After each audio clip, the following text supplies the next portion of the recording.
E aí, exploradores? Hoje eu vou contar para vocês uma das histórias mais arrepiantes e misteriosas que já vivi. Se você gosta de histórias de terror, cheias de suspense e acontecimentos sobrenaturais, está no lugar certo. Nesta noite sinistra, eu passei por um verdadeiro pesadelo que começou com uma música de circo sinistra e culminou em um desaparecimento misterioso que abalou toda a vizinhança. Então já deixa o like, se inscreve no canal e ativa o sininho para não perder nada. Senta aí, apaga as luzes e se prepara para sentir o verdadeiro medo. Agora, sem mais delongas, vamos começar essa viagem de arrepiar. Sabe aquela sensação de estar sendo observado? Pois é, eu moro sozinho numa casa de 2 andares num bairro tranquilo, perto da cidade grande. A vizinhança é organizada, temos uma associação de moradores que garante a segurança e todo mundo se conhece. Eu trabalho com tecnologia e costumo ter uma rotina noturna. Naquela noite, eu tinha acabado de voltar para casa depois de jogar futebol com meus amigos. Estava relaxando, tomando uma cerveja gelada e assistindo um vídeo de teorias conspiratórias no YouTube, quando comecei a ouvir uma música alta e estranha vindo de fora. Parecia música de circo, mas com um tom sinistro, como se um palhaço macabro estivesse prestes a aparecer do nada. Fiquei intrigado e, admito, um pouco preocupado. Fui até a janela do 2º andar para ver o que estava acontecendo. Para minha surpresa, vi um SUV preto parado bem no meio da rua. 3 adolescentes que eu nunca tinha visto antes saíram de casa e entraram no SUV. Mas depois disso, ninguém mais saiu de lá. Aquilo não fazia sentido. Quem estaciona um carro no meio da rua e simplesmente some? Resolvi que precisava saber mais e falei com meus vizinhos pelo nosso grupo no WhatsApp. Mandei uma mensagem rápida. Alguém mais está ouvindo essa música bizarra de circo? Em segundos, as respostas começaram a pipocar. Cada um relatava ouvir uma música diferente, mas todos concordavam que algo estranho estava acontecendo. E foi aí que meu vizinho Tomás entrou na conversa. Minha esposa, Raquel, e as crianças saíram de casa atraídos por essa música, escreveu ele. Tentei impedi-los, mas parecia que estavam hipnotizados. Enquanto lia as mensagens, o som da música ficou cada vez mais alto. Era como se alguém tivesse ligado um amplificador do tamanho de um estádio bem na frente da minha casa. Fui até a porta e, com um pouco de receio, saí para o jardim. A visão era surreal. Tomás estava no meio da rua, gritando e gesticulando, tentando desesperadamente puxar Raquel e as crianças de volta. Mas eles continuavam marchando em direção ao SUV como zumbis atraídos por cérebros fresquinhos. Os outros vizinhos começaram a sair de suas casas também, todos com a mesma expressão de confusão e medo. Cada um olhava em volta, tentando entender o que estava acontecendo. O som era quase ensurdecedor, e a essa altura minha cabeça estava latejando como se estivesse prestes a explodir. Tentei me aproximar de Tomás para ajudá-lo, mas antes que eu pudesse fazer qualquer coisa, a música aumentou a ponto de ser ensurdecedora. Senti uma pressão absurda na cabeça, como se meu crânio estivesse prestes a estourar. Caí no chão tentando proteger meus ouvidos. A intensidade do som era insuportável, e eu podia ver outros vizinhos caindo ao chão também, contorcendo-se de dor. Quando consegui me levantar, olhei em volta e vi que Raquel e as crianças tinham desaparecido dentro do SUV.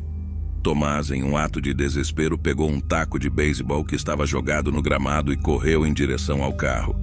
Ele começou a bater nas janelas com força, tentando quebrá-las, mas parecia que uma força invisível o impedia de causar qualquer dano. A cena era quase cômica se não fosse tão aterrorizante.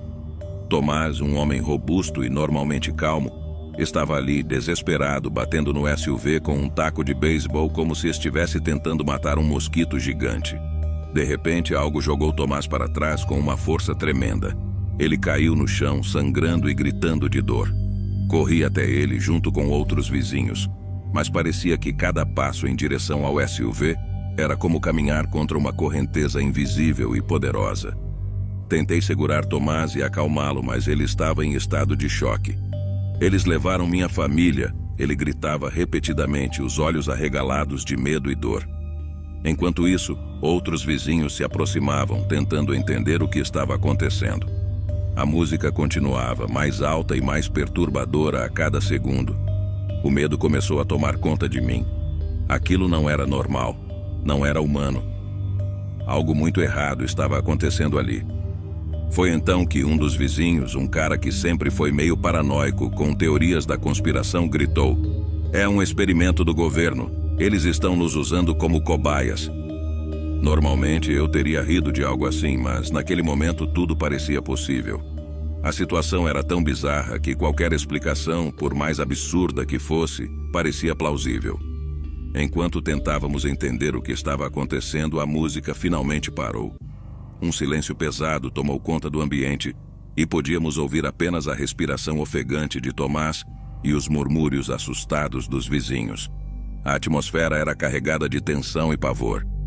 Olhei para o SUV, agora com as janelas escurecidas e intransponíveis, como uma fortaleza impenetrável.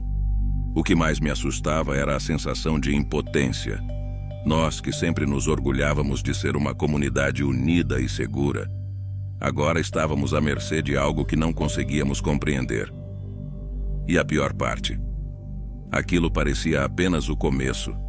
Eu sabia que precisava fazer alguma coisa, qualquer coisa, para resolver aquela situação.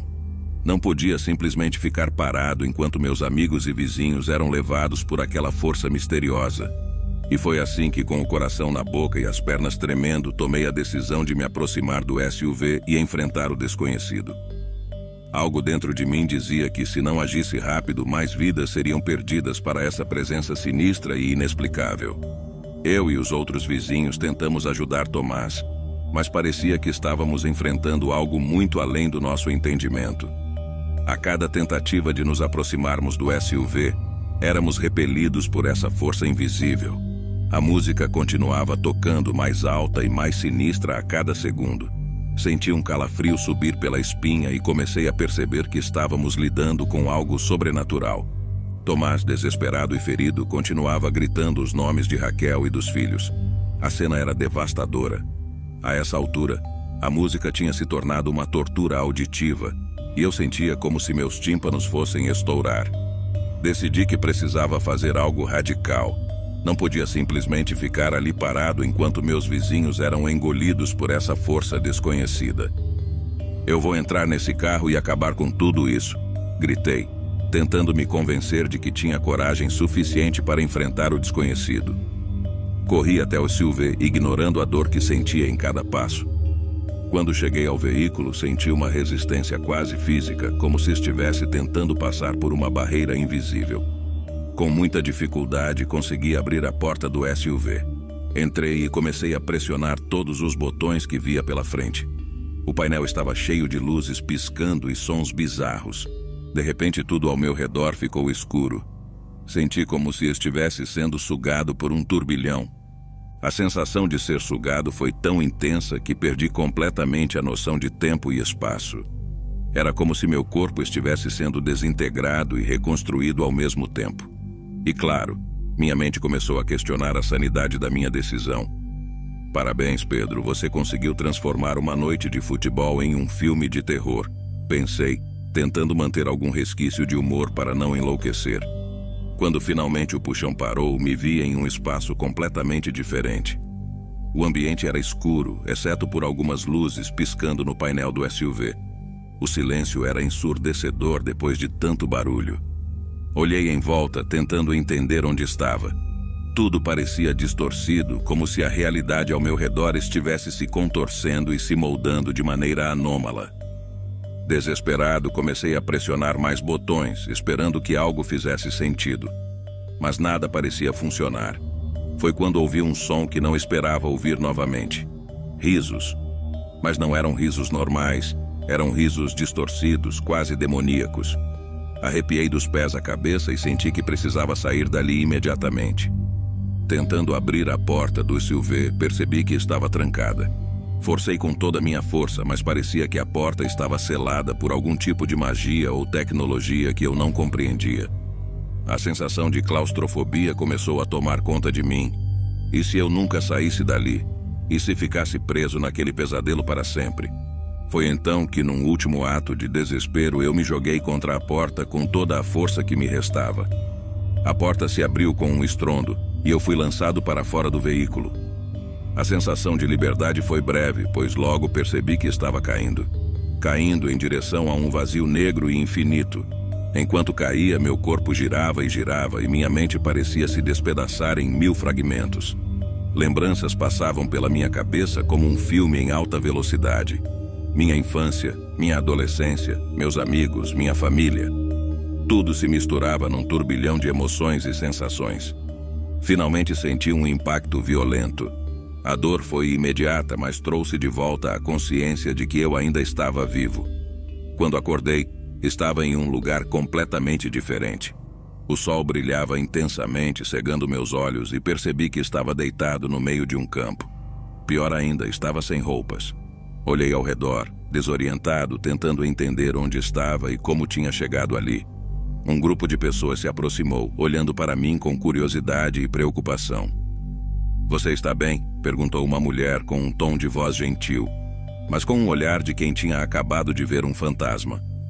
Eu, sem saber o que responder, apenas acenei com a cabeça, ainda tentando processar tudo. Ela me ofereceu uma manta para cobrir minha nudez e perguntou se eu precisava de ajuda. Enquanto eu era levado para um hospital local, o pânico começou a tomar conta de mim. Tudo ao meu redor parecia normal demais, o que só aumentava a minha confusão. Durante o caminho, tentei explicar o que tinha acontecido, mas parecia que ninguém acreditava em mim. A história era simplesmente absurda demais para ser verdade. No hospital, os médicos fizeram exames e confirmaram que eu estava fisicamente bem, embora desidratado e em choque. Foi lá que fiquei sabendo que um tornado tinha devastado meu bairro. As notícias na TV mostravam imagens de destruição, casas destruídas e árvores arrancadas. A repórter falava sobre corpos encontrados perto de suas casas, exceto o de um amigo meu de longa data, Miguel, que estava desaparecido. Ao ouvir isso, um calafrio percorreu meu corpo. Sabia que Miguel estava de alguma forma ligado a tudo aquilo. Ele sempre foi um cara estranho, obcecado por coisas sobrenaturais e teorias da conspiração. Mas o que ele tinha a ver com o SUV e com a música de circo? E por que ele estava desaparecido? As perguntas se acumulavam na minha mente, mas as respostas pareciam cada vez mais distantes. Enquanto tentava processar tudo isso, comecei a perceber que algo sobrenatural estava em jogo. Lembrei das histórias que Miguel costumava contar sobre rituais e entidades que poderiam manipular a realidade. Será que ele tinha se envolvido com algo que não devia? E se fosse esse o caso, o que eu poderia fazer para evitar que o mesmo destino me alcançasse? As horas no hospital passaram lentamente. Médicos e enfermeiros vinham e iam, tentando entender meu estado, mas ninguém parecia ter uma explicação para o que eu tinha vivido. Fui levado a uma sala de espera, onde fiquei assistindo às notícias sobre a devastação do meu bairro. As imagens eram perturbadoras, e a sensação de impotência só aumentava. Decidi que precisava encontrar Miguel. Se ele realmente estava envolvido com aquilo, talvez tivesse respostas. Mas onde procurar? Tudo parecia um grande mistério, e eu estava começando a duvidar da minha própria sanidade. Será que eu realmente tinha vivido tudo aquilo, ou minha mente estava pregando peças em mim? Foi então que percebi algo estranho na sala de espera. As luzes começaram a piscar, e uma sensação de déjà vu tomou conta de mim. A música de circo, aquela mesma música sinistra que tinha começado tudo, começou a tocar baixinho, quase imperceptível. Olhei ao redor esperando ver algo familiar, mas nada. Apenas o som aumentando lentamente, como uma memória sombria voltando à tona. Tentando manter a calma, saí da sala de espera e fui para o corredor. O som da música continuava, agora um pouco mais alto, ecoando pelos corredores vazios do hospital. Senti meu coração acelerar e minha respiração ficou mais pesada. Não podia ser apenas coincidência. Algo ou alguém estava me seguindo. No meio desse pânico crescente, lembrei do celular no bolso da manta que a mulher tinha me dado. Peguei o celular e tentei ligar para o número de Miguel, mas a chamada não completou. Desespero tomou conta de mim, mas eu sabia que precisava continuar tentando. Foi então que do outro lado do corredor vi uma figura familiar. Era Miguel. Ele estava parado, olhando para mim com um olhar intenso e perturbador. Antes que eu pudesse gritar ou correr, ele desapareceu como um fantasma. Fiquei ali, parado, tentando entender se aquilo era real ou mais uma ilusão da minha mente exausta. Decidi que precisava sair daquele hospital e procurar respostas por conta própria. Pedi alta, alegando que estava me sentindo melhor, e comecei a investigar por onde Miguel poderia estar. Voltei ao meu bairro devastado pelo tornado, tentando encontrar alguma pista. A visão da destruição era aterrorizante. Casas reduzidas a escombros, árvores arrancadas pela raiz e o cheiro de terra molhada misturado com poeira no ar. Passei pela minha casa, ou o que restava dela, e me deparei com um cenário desolador. Tudo que eu conhecia estava destruído. Mas então, algo chamou minha atenção. No meio dos escombros encontrei um livro. Não era um livro qualquer. Era o Diário de Miguel. As páginas estavam cheias de anotações sobre rituais, entidades sobrenaturais e teorias bizarras. Quanto mais eu lia, mais percebia que Miguel estava profundamente envolvido com algo muito perigoso. Uma das últimas entradas no diário mencionava um ritual específico que ele planejava realizar na noite em que tudo aconteceu. Ele acreditava que o ritual poderia abrir um portal para outra dimensão e trazer respostas sobre a vida após a morte. Era loucura, mas depois de tudo que eu tinha vivido, não parecia tão impossível. Decidi seguir as coordenadas que Miguel havia deixado em seu diário. Elas me levaram a uma velha cabana na floresta, um lugar que ele usava para seus experimentos sobrenaturais. Ao me aproximar, a atmosfera ao redor da cabana era opressiva. Parecia que a floresta estava viva, sussurrando segredos sombrios e observando cada movimento meu. Quando entrei na cabana, fui recebido por uma visão de pesadelo. Símbolos estranhos estavam gravados nas paredes e objetos ocultos estavam espalhados pelo chão. No centro do cômodo havia um círculo de invocação desenhado com precisão perturbadora. Senti um calafrio percorrer minha espinha enquanto caminhava em direção ao círculo. No centro do círculo encontrei um pedaço de papel com a última anotação de Miguel. Se você está aqui, o ritual já começou. Não há como voltar atrás. Eles estão aqui e querem levar você também. Meu coração disparou. A cada palavra, sentia o desespero crescer dentro de mim. O que Miguel havia feito? E por que ele acreditava que isso era a única solução? Foi então que ouvi um ruído do lado de fora. Corri até a janela e vi figuras sombrias se movendo entre as árvores. A música de circo começou a tocar novamente, mas desta vez estava mais alta, mais próxima. Senti o pânico tomar conta de mim, mas sabia que precisava ser forte. Se o ritual tinha começado, eu tinha que encontrar uma maneira de detê-lo. Peguei o diário de Miguel e comecei a folheá-lo freneticamente, procurando qualquer pista que pudesse me ajudar. As páginas estavam cheias de desenhos perturbadores e palavras em línguas que eu não reconhecia. Finalmente encontrei uma seção sobre como desfazer o ritual. Era complicado e perigoso, mas era minha única chance. Enquanto começava a seguir as instruções, a cabana parecia vibrar com uma energia sinistra. As figuras lá fora se aproximavam e a música ficava cada vez mais alta. Eu sentia que o tempo estava se esgotando. Precisava ser rápido ou seria o próximo a desaparecer. Com as mãos tremendo, comecei a seguir as instruções do diário de Miguel para desfazer o ritual. Cada passo parecia mais difícil que o anterior, e a pressão do tempo tornava tudo mais aterrorizante. As figuras sombrias lá fora estavam se aproximando rapidamente e a música de circo agora estava ensurdecedora, preenchendo a cabana com um som diabólico. Eu tinha que desenhar um novo círculo ao redor do original, usando um giz especial que Miguel havia descrito. Cada linha que traçava parecia consumir mais da minha energia, e eu podia sentir a presença dos seres do outro lado da cabana.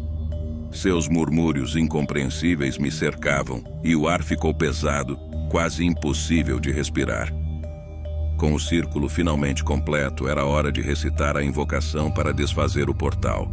A linguagem era estranha, uma mistura de palavras antigas que mal conseguia pronunciar. Cada sílaba parecia ressoar com uma energia própria e a cabana começou a vibrar violentamente. Luzes estranhas começaram a piscar ao meu redor e as sombras começaram a se mover de maneira frenética. De repente, a porta da cabana se escancarou com um estrondo e as figuras sombrias invadiram o espaço. Seus rostos eram distorcidos, olhos vazios e bocas que pareciam sussurrar maldições. Fui jogado ao chão por uma força invisível e senti como se meu corpo estivesse sendo rasgado por dentro. A dor era insuportável e meus gritos se perderam na cacofonia de sons e luzes. Lutei para me levantar, mas meu corpo estava paralisado pelo medo e pela dor. As figuras começaram a cercar o círculo e eu sabia que estava ficando sem tempo. Com meu último fôlego, recitei a última parte da invocação. Uma frase que prometia fechar o portal e banir os seres de volta à dimensão de onde vieram. Assim que as palavras saíram da minha boca, uma explosão de luz encheu a cabana. As figuras soltaram gritos de agonia e começaram a se dissipar, sendo sugadas de volta pelo portal que Miguel havia aberto. A música de circo parou abruptamente, deixando um silêncio ensurdecedor no seu lugar. A cabana tremeu uma última vez antes de tudo ficar em silêncio. Eu estava deitado no chão, ofegante e exausto. A dor ainda pulsava pelo meu corpo, mas sabia que tinha conseguido. O portal estava fechado e os seres haviam sido banidos. Olhei ao redor e a cabana estava em ruínas, com apenas algumas velas ainda acesas, lançando sombras dançantes nas paredes. Quando consegui me levantar, senti uma estranha sensação de paz misturada com um medo residual.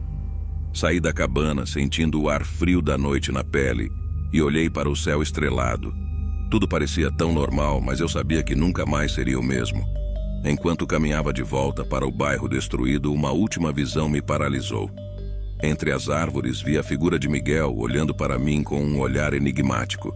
Ele acenou lentamente antes de desaparecer na escuridão. Era como se estivesse me agradecendo por desfazer o que ele tinha começado. E aí, exploradores, o que vocês acham que aconteceu com o Miguel? Será que ele ainda está por aí? Deixem suas teorias nos comentários e não esqueçam de se inscrever no canal e ativar o sininho para mais histórias assustadoras como essa. Até a próxima e bons pesadelos.